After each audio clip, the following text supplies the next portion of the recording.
Good afternoon, everybody. Welcome back to our 2:30 session presented by our e-commerce council. Volatility is the new normal. Greg Silvano, far end, is the chair of our e-commerce council at the PDMI, has been for, 3 years now? Forever. Yeah, literally forever since it started. Lindsey Carnett, of course, is part of that council. And both actually Damon, Wright, and Len Gordon are part of our Government Affairs Council. And then we're thrilled to have Peter here as well, Peter Russo from IMS. So great group. Again, wanted to let you guys know that our educational sessions are sponsored by Blue Water, who has prepared a quick video for us, and we'll play it now.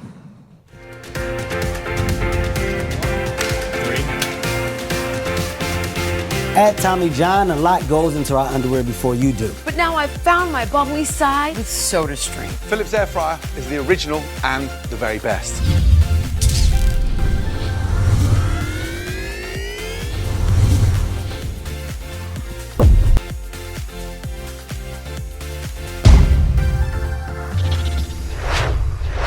So again, volatility is normal. Greg, take it away. Thank you very much. Do you remember way back when, 2019, think about doing business back in 2019, and everything seemed normal? Wasn't that different from 2018? 2019, normal. 2020, we have quarantine and COVID, everything's different. 2021, we have global supply chain problems. 2022, we have an implosion of retail. 2023, we have inflation, we have war.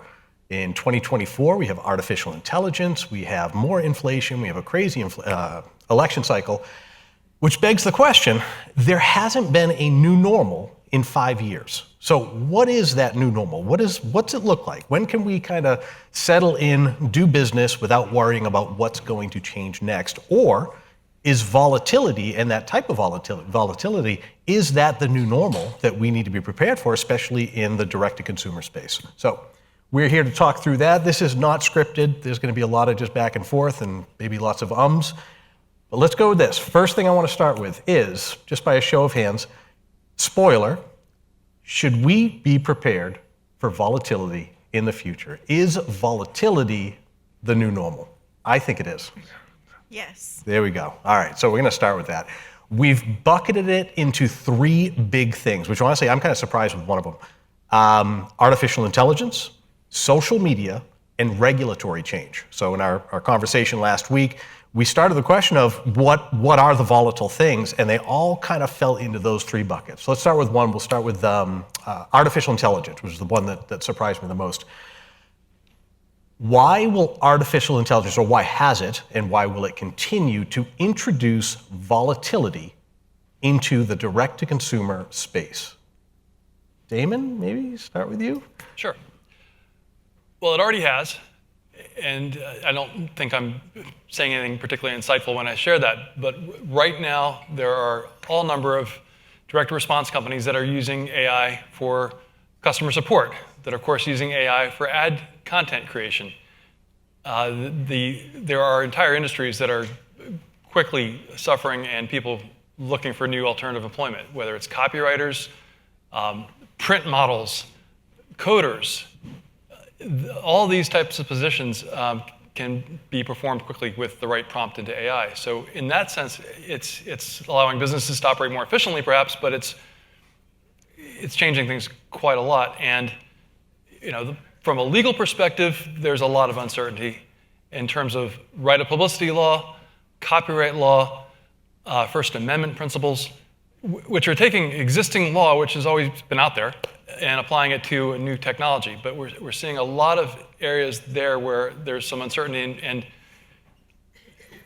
just for instance, not in the direct response area, but there was a case decided last week by a federal judge in California dealing with First Amendment and sort of political speech. And for centuries, there have been political cartoons making fun of politicians. That's fair game. That's free speech. It's parody, satire. But what if the political cartoon uses AI and it actually uses an AI recreated image of Kamala Harris? At what point do we have misinformation and massive problems with election integrity, and no one really knowing what the truth is anymore. And that's on the horizon, if not right here and now. So it's so easy to create deceptive content through AI, and at the same time, we don't want to suppress creativity. We don't want to suppress free speech rights.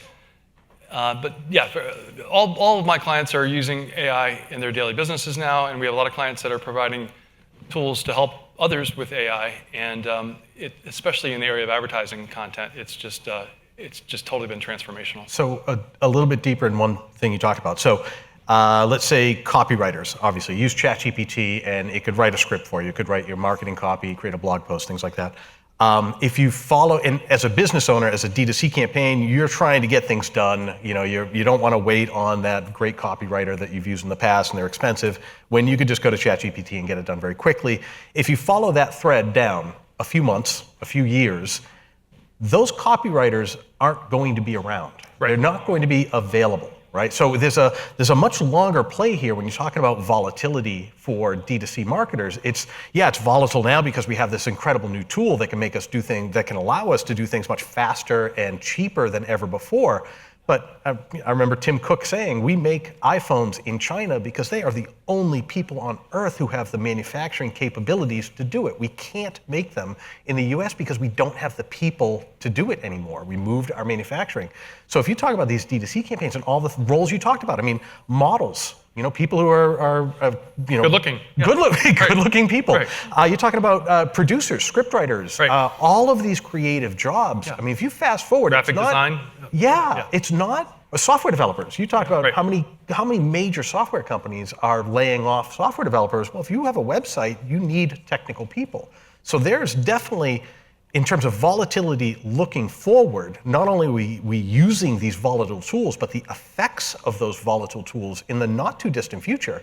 It's not like everybody's got $1 million to sit on, you know, waiting for this to work its way through and there'll still be a copywriter or a model after that. You know, they're gonna have to change careers. Yeah. That's going to be a significant problem. And there's gonna be an overlay of a patchwork of inconsistent laws that is gonna create more volatility. In Utah, for instance, there's a law that was passed that says, it's curious, if someone is interacting with AI, a chatbot, for instance, or customer service, and the consumer says, "Are you AI?" the company is required to respond, yes. It's not an affirmative obligation, but it's only a response to the question. But there are going to be laws like that all over the place. Yeah. When do you have to label that your avatar is AI? When do you not? And of course, for lawyers, that usually means we're recommending the lowest common denominator. But then that's more volatility because there are going to be companies out there that are not going to take that approach, and maybe they're going to have a competitive advantage. Right. So in terms of using AI, I'm assuming you use AI in your work, and you talked about call center, right, that you do that. So let's go one at a time. How do you use AI today? So this obviously isn't meant to be a how we use AI thing, but to show how much that has changed even over the course of 18 months and how disruptive that can be. Sure, yeah. I mean, from the call center space, we use AI to listen to calls for specific words. And then, again, you have an AI system that can listen to thousands of calls where a human can't, doesn't have that type of capacity. And has that changed how you hire? Oh, absolutely. Yeah. No, it's changed how we hire. It's changed how much workload we can take on from a call center's perspective. Yeah. Lindsey? Yeah, I mean, we've been using AI and machine learning for the last 8 years because we are doing social listening, and so we are using bots to scan the internet. We've been doing chat bots and all sorts of things for social media marketing, because when you have customer service, response management, et cetera, you want to be able to reply to people quickly. And so these are bots that we've set up with the autoresponders on social media a long time ago. And on the social listening side of things, we're taking huge pieces of data, synthesizing the data, and using that information. But really, it comes down to who's in charge of the data and what are you asking it to do. And now that's further being highlighted by all of these promptings. So you have to do all the prompts. You have to become an expert on like taming your robot. And so, we need to be expert robot tamers now. Yeah. So we have a client that is it's essentially like a collaborative robot in that you're doing co-collaboration for prompting. And I think this might wind up being another gray area for the pride of authorship, like who actually developed this? Was it the bot, but I used my brain to do this, and so I told it what to do, or I made this bot into what I wanted it to be. So is it actually a AI work product, or is it actually my work product? And I think that's going to come into view in the education space too, and it has a downstream effect. And I think different industries are perhaps going to handle this differently. And in this space that we're in with e-commerce and performance media and everything, there are a lot of different verticals. So skincare might be more, concerned about the view of somebody's face and does this person have acne or do they not? Or education tools might be a little bit different. I will tell you, just to piggyback on what Damon mentioned with the publicity side of things, there are agreements now that must be signed by somebody. If you're in the Forbes Business Council or Forbes Technology Council, saying, I will not use AI to write this article. And if you do, you're kicked out of there immediately. So that's another piece, that if your organization is giving media interviews too, the media is actually now checking to see, are your comments actually generated from your brain, or are you using ChatGPT to come up with content to give to a journalist so that they can put it in their article just to find out it wasn't your original thoughts? Yeah.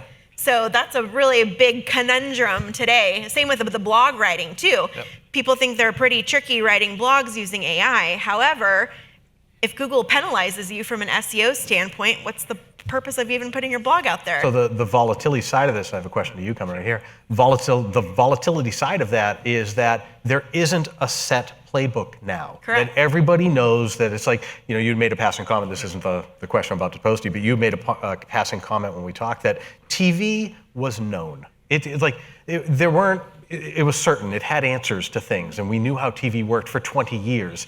AI, even as simple as blog writing and things like that, there's no new playbook for that yet. It is still being developed, so it's still volatile. But sticking with AI, I want to go to something you talked about, Google, search engines, right?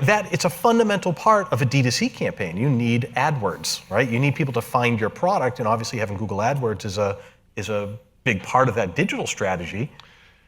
So we had a client a couple of weeks ago come to us and say, when you do a Google search now, you get an AI answer. You don't just get links, you get an AI answer. And they're like, well, what if that answer says things about our product that you've told us we can't say about our product? Are we responsible for that?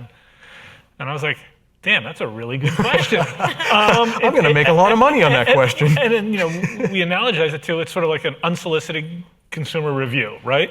But what if you figured out how to game the Google search engine so you don't say these things, but you figured out how to make the search engine, Think it, yeah. And I don't know if that's possible or not. I'm sure somebody in this room or somebody will figure out ways to do that, and maybe the FTC will catch up. But it was just a really interesting question, and had to give the client some guidance on sort of how to start thinking about this. There's a case that the FTC brought a couple of weeks ago against a company called Wright, which created AI-generated reviews. And the FTC sued them, claiming that it was unfair because the reviews were generated without any input from consumers, and then the consumer supposedly could use it. And the FTC sued them to stop them from doing this without any evidence that any consumer had actually taken, or a company had taken one of these reviews and posted it somewhere where somebody could see it. But the FTC, I think, was so terrified it's so quick of this technology that they stopped it in its incipiency. But there was a real debate among the commissioners at the FTC over whether they ought to be sort of diving in and preempting this kind of technology without any evidence that any consumer was actually harmed. And that's a debate that's going on all over the place at the FTC regarding AI, because Chair Khan, I know we're not getting the regulatory part, but this is directly related to AI, and Sam Levine, who directs the Bureau of Consumer Protection, want to affirmatively regulate how these things happen through either rules or regulation by orders. And the Republican members of the commission think it should be more focused on what's actually already happened and use a traditional law enforcement approach. And the election will determine sort of which one of those approaches gets followed, perhaps. Which we'll bring up on the regulatory side of things. Okay, so in terms of AI, we're going to move over to social media. Anything else on AI that? Just following up on something Lindsey said about using AI to create an output. And copyright law, the Copyright Office is refusing to issue copyright registrations for original works that, in their view, aren't original because they were the product of AI, which could mean that companies are going to create amazing work product, output, whatever it is, and another company come along and just rip it. No protection without any liability because there's no copyright registration. I feel like that's going to be the next thing is you have to do your disclaimer to say AI was used in the making of this, or AI was not used in the making of this, or I just got my US copyright certificate from the book that I wrote, and I'm like, written by a human, this is great, you know? Yeah. And I think people are going to have that as full disclosure. Yeah, and there's also a lot of algorithmic bias cases. I mean, there's several companies that have been sued for facial recognition, even a company helping with the employment interview process, and using facial recognition to get data about how someone's face twitched or eyebrow was raised during the interview and what that possibly could mean about the strength of their candidacy for a position. Wow. You know, Black Mirror, 2024, So, I'm actually, Tom, where are you? Tom still in here? He's in the back. Does anybody have questions on AI before we move to social media? I don't know, I feel like it might be good to jump in the middle. If no, that's totally cool. I got a light in my face. All right, we're going to move to social media. Social media, bucket number 2. Topic is volatility. Okay, so you had the line. You're the one that said it. TV. We were very TV driven for decades. TV had clear rules. That was the phrase you used, and I love that.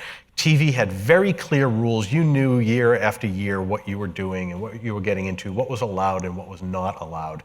Social media, 2024, more volatile than that. And this is going to morph into the regulatory because a lot of that volatility has to do with regulations. Who wants to start with that topic? So why is social media more volatile now, or will be volatile over the next few years, instead of just calming down and being what it is? I'm happy to start. I think it's becoming more and more sort of the default means in which people communicate and the engine for a lot of economic growth and advertising. I mean, that's where the action is. Every D2C campaign is finding their audience on social media. But there's a lot of talk about changing the rules. I mean, a large part of the social media business is built on the protections that Section 230 of the Communications Decency Act provides, which allows platforms essentially to have fairly broad immunity. And do you want to explain that a little bit? It says if you just post things that other people write, you as the host of that site aren't responsible for that. But if you start to exercise some editorial control over it, you can become responsible for it. So, I mean, Facebook, others have used this. I mean, online sellers have used this. But it's under attack. Really from both sides of the political spectrum. I think that the platforms have too much immunity. And so that could really dramatically change the rules of the road. It's sort of getting litigated a little bit piecemeal right now. There was a case involving TikTok. It was decided on the appellate level a couple of weeks ago. And it was a tragic case. A 9-year-old girl asphyxiated herself because she watched an asphyxiation video on TikTok. Wow. And the TikTok lost that case. It's probably going to go to the Supreme Court because the court found that TikTok had sort of engineered its algorithm to serve that to her, and that degree of editorial involvement deprived it of Section 230 immunity. And that's, that algorithm is the secret sauce for social media, trying to figure out whether it's serving ads or serving content. And if using that algorithm deprives the platforms of that protection, it will upend the way social media works. Where do you think that'll go? Like, what's a word on the street of? I don't know. I mean, I think it'll end up at the Supreme Court. Whether Congress ever modifies or revokes, I don't think it will revoke anyway, modify the scope of the protection offered by Section 230. There's been lots of calls for that, but nothing's happened. Nothing really does seem to happen in Congress generally. But so it gets left to the courts, and it will be, inconsistent rulings and uncertainty and volatility. Yeah. Lindsey, any? I think companies need to be poised. We talked about, what the playbook looks like, and I would say everybody always has to stay on their toes and be nimble. And I think brands that invest too much time and too much effort on one platform could get caught flat-footed, and then the rug gets pulled out from under them, or something happens, a change in ownership, or look at X. Like TikTok. Yeah, like TikTok, something bad happens or it gets banned or whatever, you just chopped off your arm because you can't use that platform anymore. Right. So same thing with X. A lot of clients are like, well, should I even be using this as a communication channel because I don't agree with this or I don't agree with that. So there's so much controversy over these different platforms. And then you have, Mark Zuckerberg that says, yes, we did change this or we did change that. Yep. And then there's the trust factor and misinformation and what got delivered and what got suppressed. And so there's a lot of distrust. Are social ads working? Yes, they still work and they work great. But if somebody's overly invested, I think they're going to pay for it. Remember Vine? Yeah. Viners? Not anymore. Remember MySpace? Not anymore. The people who put their hands up went, yeah. Sheepishly, yeah. So I think that's ripe for the picking, and there's going to be another one, and there's Truth Media, and there's Threads. And so I think companies really have to be careful about overextending themselves on the social media side, because you might not want to be on all the platforms. You have to be strategic on, am I going to focus on LinkedIn because I have this type of product or service? Am I really going to focus on TikTok because of this? So I think don't get caught flat-footed is my biggest advice. Yeah, and it's funny, you think back a few years. I mean, TikTok 5 years ago, we started this thing in 2019, literally did not exist. It wasn't on anybody's radar. And you just mentioned LinkedIn. I never really thought about it. It is almost the least volatile one. There's something about these other platforms that, and I don't know if it's just the massive audience or the attention it gets because how big they are, or the reach they have, that it's, you think back Facebook years ago, and it didn't seem like it was so messy. It was big and it was important, but it wasn't. I don't think it really is. In terms of Communications Decency Act, I don't think it's messier. I think it's just gotten more criticism. Okay, so it gets more attention. Yeah, I mean, so the social media platforms, and maybe even the internet, would not exist if it were not for Section 30 of the Communications Decency Act. The mentality back in the late 90s was the internet is an amazing thing. Let's let it flourish, not over-regulate it. And now you've got people that are very critical of it, saying it censors too much or it doesn't censor enough. But if you go back to, it kind of embodies First Amendment principles. If someone else is the speaker, the fact that you own a restaurant and someone wrote something.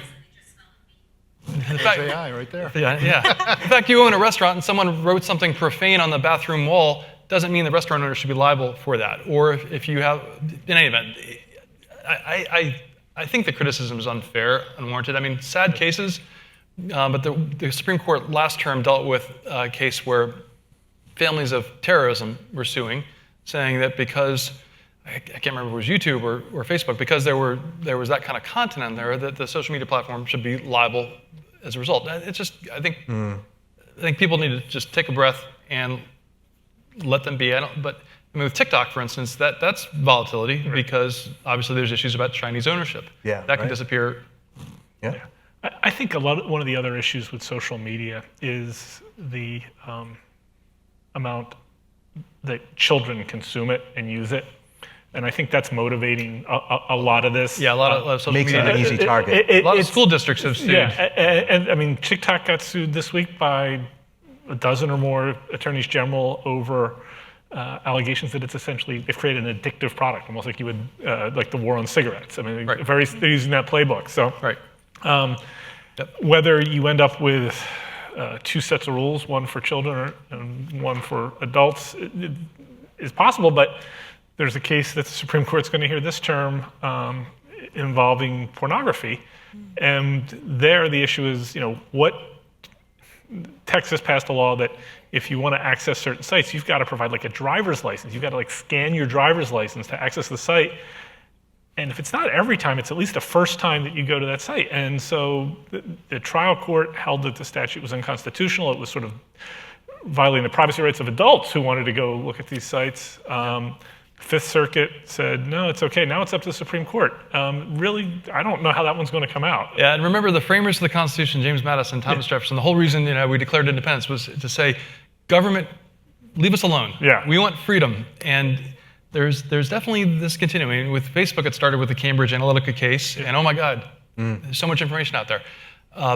But there's definitely a push towards more and more government involvement in paternalism, maybe, in our lives. Mm-hmm. But social media can be addictive, and it is hurting children. Yeah, so real tension. Yeah.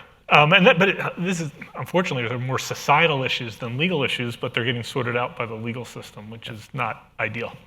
Well, I mean, there's no societal process that can really fix them, Yeah. right? I mean, it's too big. So let's, to end the social media side of things, volatility, it'll continue its volatility for the foreseeable future. Anything that a D2C brand, I mean, you certainly said don't overinvest in one, understand that in theory, TikTok could go away. Mm-hmm. It's possible, right? And you need to be somewhat prepared for that. Any other things that you would say that a D2C brand? I think the targeting, I mean, this is more of a legal thing, The but social listening. the targeting, like, you can't target specific ethnicities on Facebook, but you could target people that like Univision or Telemundo or like the Chivas soccer team or whatever the case may be. On LinkedIn, you can target people by job title, et cetera. And so I think based on whatever your product or service is, then I would recommend leaning into the social platforms that will give you the targeting that you want without being predatory in your targeting. Okay. So I think in the privacy piece of things too, like with using the first party data and all of those things for retargeting, I think all of those things on the privacy side are going to keep resurfacing, and it might change based on who's in office too. These are just my non-legal conjectures, but I think that those for clients that we're representing are going to rise to the surface and become issues. Great. There could also be, a year, 2, 3 from now, closed social media platforms behind a paywall where these issues, the regulatory issues wouldn't come into play as much because everyone is paying and agreeing to terms and there's more flexibility on the other side of the paywall. Maybe that will be a... Yeah, I mean, there may be a... Shareholders will love paid version. Yeah. Well, I mean, this is a big debate. I mean, the free content is made available mostly by targeted advertising. Yeah, by selling your data. And people have generally thought that's a good thing. There are a lot of people who don't think it's a good thing. And AI. And AI makes it even more powerful. Bigger. Sure, it leverages that data. I mean, you look at what you can do with it. 23andMe, right? They're going to sell the company. Everybody's got their DNA in there, right? So it's a really interesting. It's very volatile. I mean, all right. So this brings us to regulation side of things, which it came up so quickly when we talked that a lot of volatility for a D2C marketer really comes down to how volatile the regulatory environment is right now. So I'll start. I already know the answer to the question, but I'm going to put it out there. I think it's a good way to kickstart the conversation. How much of it matters? How much of it is dependent on who wins in November? Are we we're dealing with volatility right now because if X wins versus Y wins, we don't know, or some things it doesn't matter, or talk me through that. Does it matter who wins? Will volatility go away if one person wins over another? If one person wins, there's going to be ridiculous volatility, if not chaos, in my humble opinion. Yeah. Go on. Yeah. Who could that be? Camera. I kind of like separation of powers, democracy, checks and balances. Those things are important. Pretty much the Yeah. definition of I mean, volatility. I think that the current administration is overregulated. Len and I could go off on the FTC. Yeah. Lots of zealous bullying, Yep. steamrolling, blitzkrieg type stuff. But but yeah, it's within a framework that works. But that could be fixed Yeah. by another smart administration. Yeah. I mean, the degree that Vice President Harris is running on government intervention in the economy is striking. Now, she can't just do that by fiat. She probably can't even do that by executive order. It's not going to just depend on who's in the White House. It's going to depend on control of the House and the Senate and how much they control the Senate. I don't think the filibuster is going away. But we'll see. I mean, you've got, because Congress gets so little done, there's been an ever-growing administrative state that issues more and more rules or interpretations of laws. And there's pushback from judges who are more conservative trying to attack that state, which creates a great deal of volatility because you've got a judge. The FTC issued a rule on the unenforceability of non-competes in employment agreements. Judge in Texas said it's unenforceable. Judge in Pennsylvania said it's enforceable. The judge in Texas got their nationwide injunction out first, so that's now the law. But I mean, that uncertainty and that inconsistency is all over the place on economic regulation. So let's get into a specific. So in the life of a D2C marketer, AMG Capital case. Yep. It happened, and everything's all settled, no problem. Like the Get out of jail free card. They can't come after you for money. We're all set. Yeah. So talk through for a second what happened with AMG Capital, right? Yeah. So in 10, 15, 30 seconds. And what's happened since then? Like what's been the repercussions of that? Okay, so a few years ago, the Supreme Court decided this case, AMG Capital. It was a 9-0 opinion against the FTC, and essentially held that under Section 5 of the FTC Act, the FTC is not entitled to recover money. And they used that law for years and years and years to go in and do asset freezes of companies and say, we're going to get a lot of money, freeze the company's assets, freeze the owner's assets. All right, so 9-0. That's a big stick. Yeah. And so you think the FTC would have come out of that humbled and say, okay, let's be smarter, let's use our resources more efficiently. We've just gotten our butts kicked.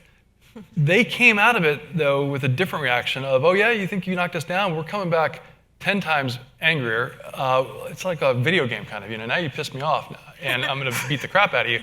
And so what they did from that is they went back to the books, they looked at some rules that had been never used or hardly ever used since the 70s, and they took ridiculously expansive interpretations of those rules or sometimes statutes. So ROSCA would be a statute. They're trying to make ROSCA into not a subscription billing law, but an advertising law. They looked at the business opportunity rule, the telemarketing sales rule. Telemarketing sales. Yep. Yeah. And now they're trying Wiley, Mail order. mail order rule. That's right. Yep. Yeah. And so they're trying to expand the scope of those rules that do allow them to get money. And then they've also kind of dusted off this notice of penalty authority, where if they send a letter, kind of a form letter, not tailored to your company, no specific information about your company, but send you this kind of form letter and say, here's the law, now you're on notice of the law, and if you don't comply with the law, we're going to come after you for penalties for violating the law. And the penalties can be $51,000 and change, up to that amount, and it's per violation. And we view violation to mean every single consumer who saw this ad with a deceptive earnings claim, or saw this ad with a deceptive testimonial where you didn't disclose perhaps that some endorsement was, there was some consideration being given. So we're gonna say multiply all those consumers times 51,000, and that's how we're gonna come after you for money. And they've sent these letters. Oh yeah, so they They've did sued on a couple of them. and they've gone almost through the phone book. There's no real phone book anymore, but they've listed 1,000 companies that all use celebrity endorsements, and they've gone through every single financial publishing, multi-level marketing, business coaching company and said, all you need to know about their earnings claim, notice of penalty. And then the company needs to then say, all right, we need to recalibrate because it's going to be much easier for the FTC to claim they're entitled to money. So that kind of activities happen. It's AMG, it's kind of like the decision, the Facebook versus Degreed decision years ago. We thought that was going to lead to fewer TCPA cases. different effect. All these states launched their own mini TCPA statutes.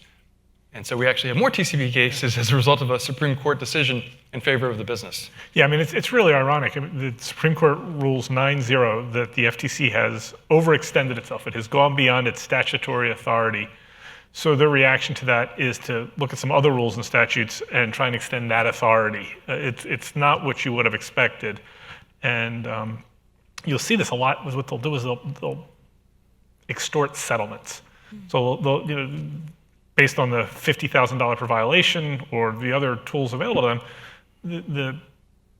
the consequences, if you were to lose, are fatal. Crippling. So companies settle, and then the FTC then uses those settlements to sort of as evidence that the law is as it says it is. And then when they do have to go in front of a judge, they try and convince the judge that, well, look, we've had all these settlements with this interpretation. It's the law. And no, it's not the law. Those are settlements. That's not the law. But that's the sort of playbook that they use. And that's, if you're unfortunately a D2C marketer who happens to end up in those crosshairs, it's beyond volatile. It's existential. It's so random, too. Yeah. I mean, so when the FTC goes after a company, they're saying, well, why are they going after me? There are, in 10 minutes, I can point you to 50 other companies that make me look like a saint. And the answer is it's just random. Yeah. I mean, that's unfortunate. I mean, there is the Sentinel database that does track consumer complaints. But I have a client that just got an asset freeze, a receiver appointed. We were able to push back and convince the judge of some things about the FTC's overreach, but they had 3 complaints in the last year. That's not very many, given the type of business they're in. And so the good news. It's so sorry to say it's random. Yeah, good news. The good news here is that Lena Khan, who's the chairperson of the FTC, right? She's definitely out of a job in November if Trump wins. Or somebody said J.D. Vance is a big fan of hers. Big fan of hers. Because they both hate big social media platforms and Google. Which is fascinating. Yeah. There's also antitrust cases that are big and ongoing that could dramatically change the landscape for D2C. I mean, the 2 biggest Amazon. Yeah. Google and Amazon. I mean, and then there's these cases with the litigation between Epic and Samsung and Epic and Apple, which deal with how goods are paid for on phones or app stores. I mean, it deals right now with video games, but the applicability of that is phone-wide. And you think about everything you do on your phone, it's not just video games. It could really change the landscape. Yeah. So Tom, I don't know, what's the time limit? We good? So in terms of regulatory stuff, what's a realistic thing that a person, Lindsey talked about, okay, so for social media, don't get too reliant on a particular social media that's a good actionable thing. In terms of the regulatory landscape, what can I do? Anything? I mean, is there... Vote. I mean, is there a... it's kind of like when we talked about dark matters, I think last year, the dark patterns. Right. Dark patterns. Yeah. We had talked about, stay clear of the things that they say are dark patterns, and you might be a little bit safer. I feel like these are just big, volatile things that have to play out, and there's not a whole lot that we can do about it. Well, so I think Len and I, and there's a fantastic lawyer right there, Rob Freund, and probably some other lawyers here, but one of the things we try to do is take care of the volatility, dampen it down by simplifying and helping clients make sure they're built on a strong foundation. And they're despite the volatility, the complexity, this is what we do, and we figure out how to make sure, if you think of businesses go from maybe first it's a campfire, then it becomes a tent, then it becomes a shack, then it becomes a house, and hopefully it becomes a castle. But what do castles have? They have moats, they have walls, they've got turrets, with the good lines of sight. So if we can help clients to build those things, we can counter the volatility. Yeah. And simple things are, for our clients selling products online, to make sure you have good website terms and you have class action waiver in terms. There's a law firm here in San Diego that has made a fortune making demands and bringing arbitrations under something called the California Invasion of Privacy Act.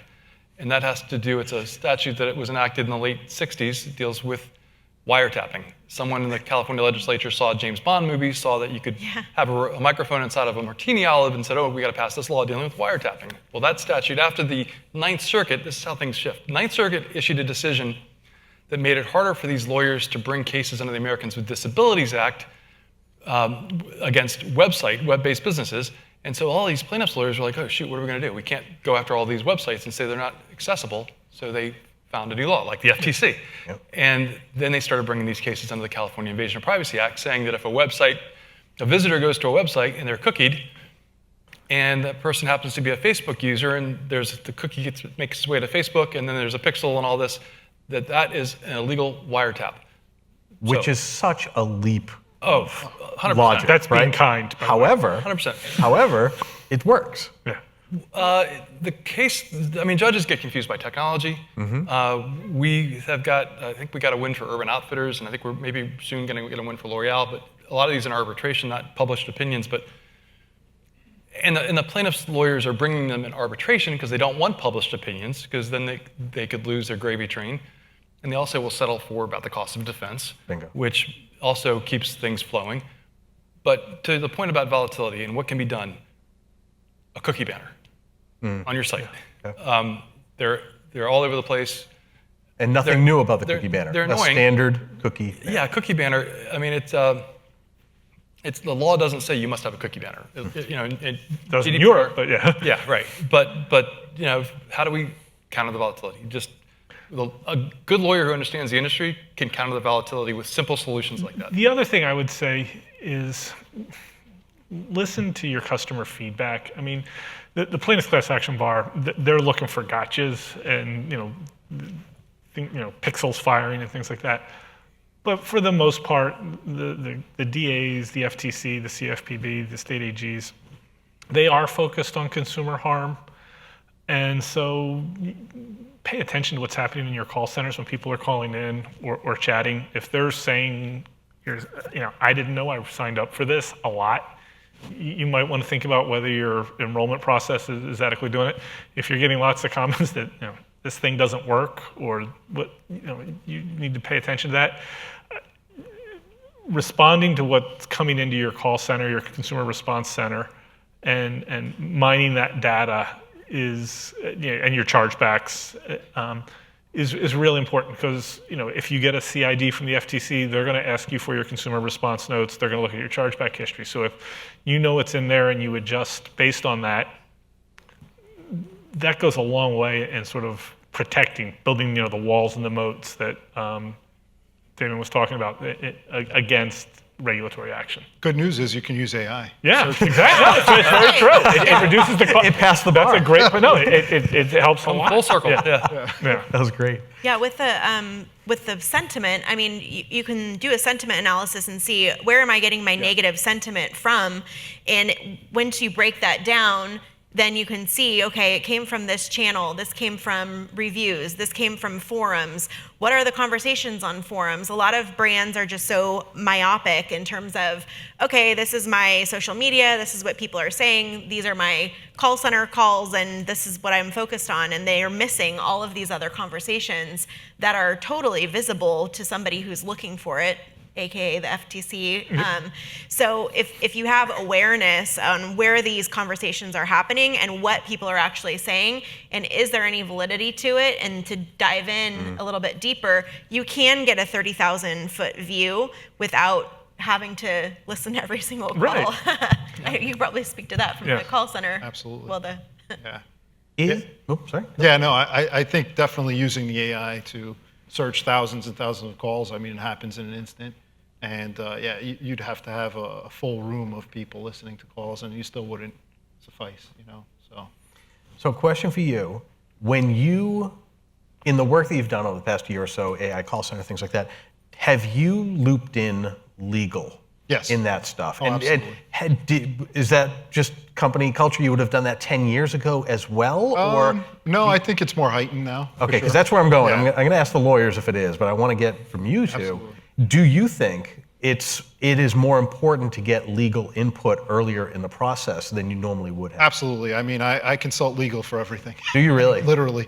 Really? Yeah, I mean, You're we're in a highly talking- regulated Yeah, highly regulated. We're talking to a lot of people, so I always consult legal for everything. Got it. Do you? Oh yeah, absolutely. I mean, we work with a variety of industries. I mean, you have restrictions on the financial side of things, like if we're working with a RA or a financial product or service, they have compliance up the wazoo, and then you have skincare and the beauty category with the FDA and supplements and ingredients, and there is regulation in all of those categories. And then anybody who's online, I mean, to have the ADA compliant website, I mean, that's such a huge thing too. And that's just a random business And owner. just privacy will be laws like, I now. got this email, and is it legit? And the answer is, yeah, it's legit. You better fix it immediately.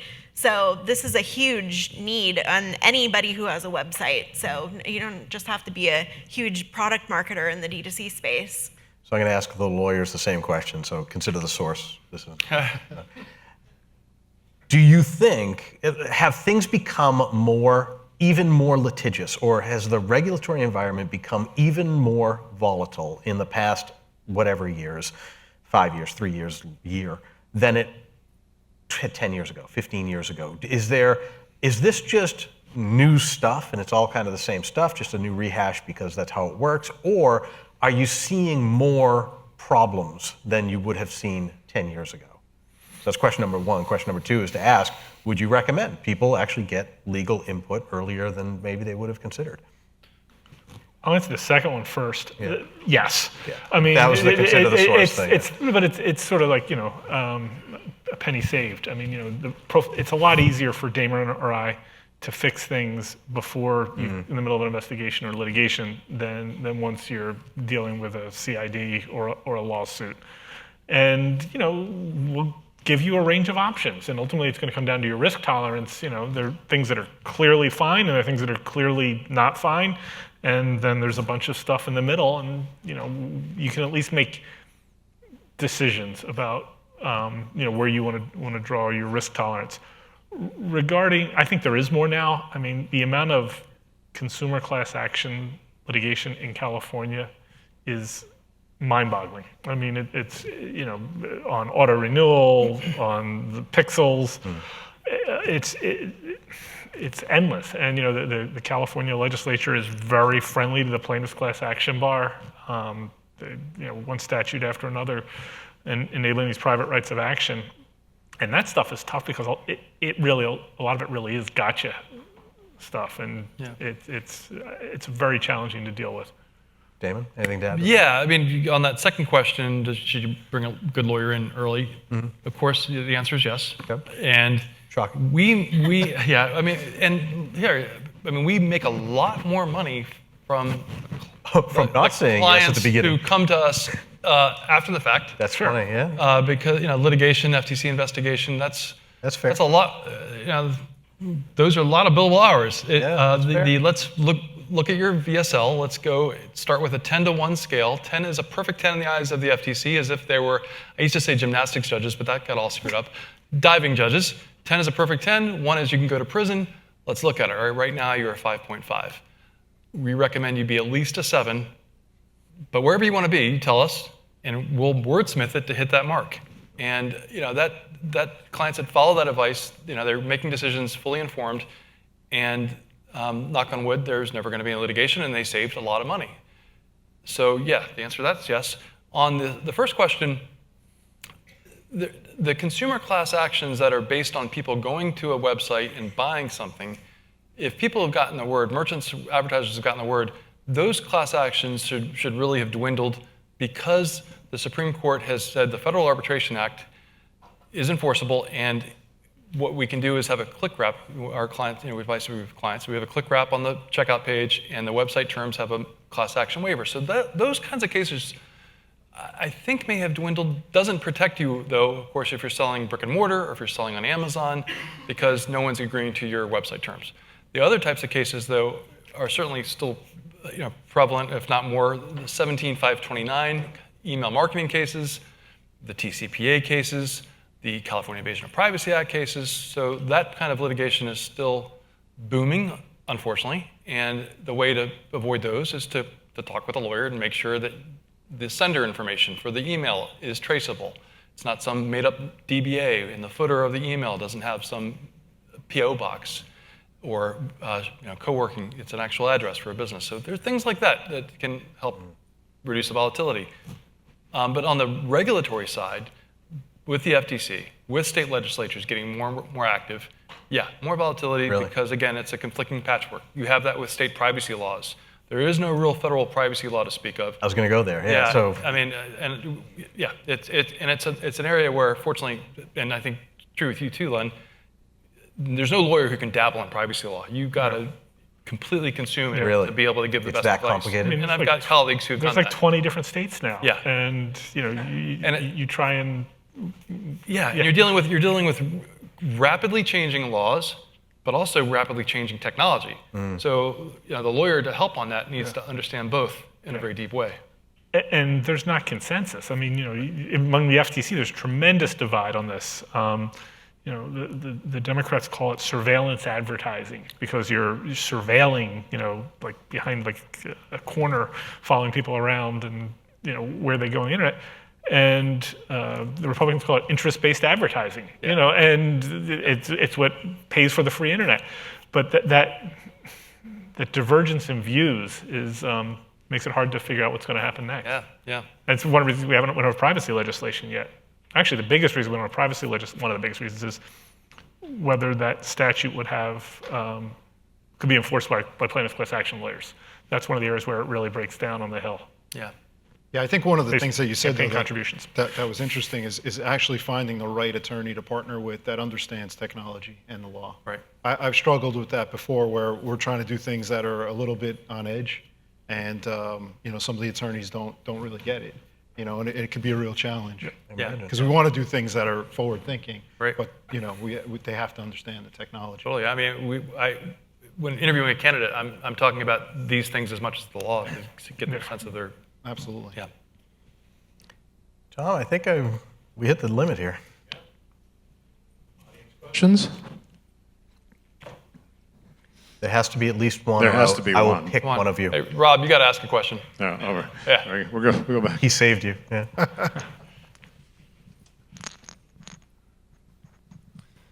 I'll ask you or Len a question that I get asked a lot, and I know how I answer it, but I'm curious to get your take. If a client comes to you and says, I hear you about what you're saying about this FTC rule, but we're not a Fashion Nova or we're not Adobe, or they'll ask, at what point are we big enough to become somebody that could end up on the FTC's radar? Yep. What do you say to them? So, I mean, I used to work at the FTC, and people ask, how did you figure out which cases to bring? And there's a random nature to it. He actually was involved in when he was at the FTC, a case against one of my clients. Yep. How did you? That's why there's a separator between them. How did you decide to bring that case against that client? Which client? I can't remember. Which one? This is a company that said, if you want to buy a computer but you have bad credit, you can buy a computer and make installment payments. And once you make half your payments, you'll get the computer. And if you make the rest of your payments, you'll get a free flat screen TV. Or alternatively, if you want a flat screen TV, you can buy this flat screen TV, make half your payments, we'll ship it, and if you keep making your payments, you'll get the computer. And they said, you're going to pay more than if you went to Best Buy. Yeah. But it's not really about that case. The FTC actually, back then, they were a lot more wise. They actually closed the investigation. Yeah. But you were in the gym, I think. Oh, well, so this. Did you buy the TV no, or the computer first? It's actually very revealing. So, because he was in the locker room. That case was just like another case the FTC had already brought, the Blue Hippo case, and but it wasn't. But it was. But I mean, but when the commercial looked like it had been written by Blue Hippo, and I'm watching this, and I'm like. He's on his bike. I'm like literally, I get off it and I write down the number on like the sign-in sheet, and the guy next to me goes, "You're not going to buy that, are you?" I'm like, "No." I'm going to sue him. But that gives you an idea of how there's a random nature to this. I mean, we had another one where I'm driving to the train station to take the train into New York, and I hear an ad on AM talk radio, and I'm like, That's absurd. I mean, a claim for a product, and the host went way off script and sort of talked about all the wonderful things this product could do for your anatomy, especially if you're a guy, and only if you're a guy. And I'm like, this is absurd. So, we go in, and next thing you know, I'm talking to one of my now partners about, and he's like, yeah, that was completely off script, and it won't happen again. And we closed that one. But so that's the random nature of this. But generally, the FTC is looking at consumer harm. So that's either a lot of consumer complaints, or if you're selling a product that they feel is causing substantial harm. So if you're marketing to people of limited means about things that might increase their wealth or alleviate their debt, those are really risky products because the FTC feels the population is vulnerable. Weight loss, again, they think people are vulnerable, so they're very attuned to that. Anything that has a diseasey feel to it, in addition to your FDA issues, they're very focused on that. And then there are the flavor of the day. So, they get AI heat, claims. They get AI. They get heat. There was, when I was at the FTC, one of the commissioners went up and got railed for not doing enough to stop mortgage foreclosure rescue scams. This is in the height of the Great Recession. And so at 9:30 that night, I'm talking to the deputy director of the bureau about a case that we figured we would bring in 6 months. And they're like, no, you're bringing that one in 3 weeks. And because, the next time that commissioner went up to the Hill, she wanted to have a long list of cases that had been brought to address, which was a serious problem. But so it's. So I have a question. Yeah. Sorry. I was going to add something to Rob. Sure. Yeah, sure. Is that right? So Rob, we get that question all the time, and I go back to that analogy of the campfire to the campsite and building, and you want to build the company on a strong foundation from the outset. And I don't want to speak to Fashion Nova or other big brands, but sometimes the reason they got to where they got is because they were smart from the outset. They had a strong foundation from the outset. I was at a client's wedding this summer, and he is a billionaire. And I represented the company since around 2012, and there were times when the car could have gone off the cliff. But we got back and stayed down the lane, and the company grew.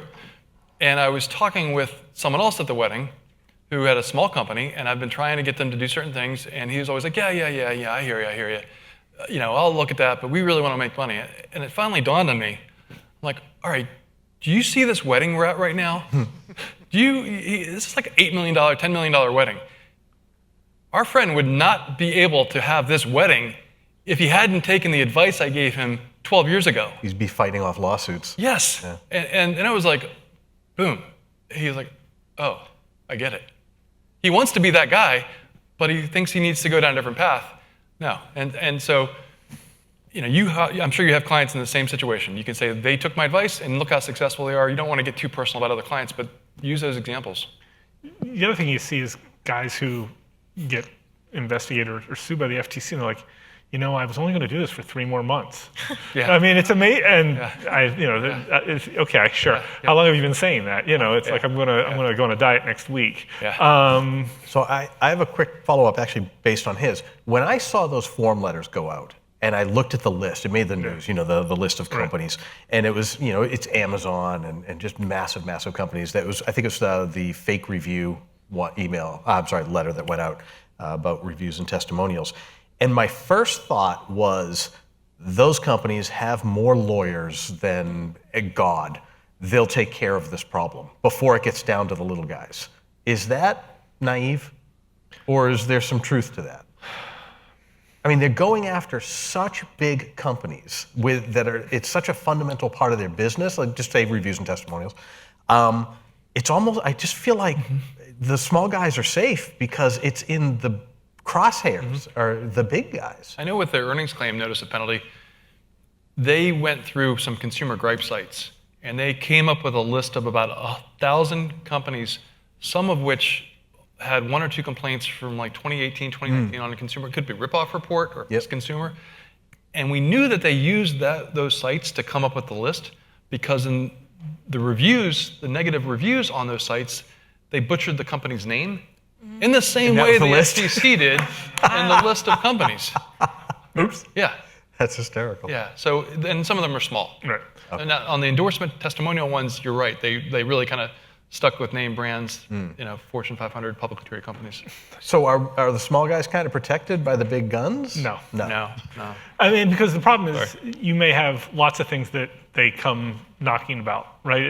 They'll use the notice of penalty offense to get $50,000 per violation, but they may first start looking at you because of some other issue. So you could go broke way before the big guns Yeah. settle the case 10 years from now. Yeah.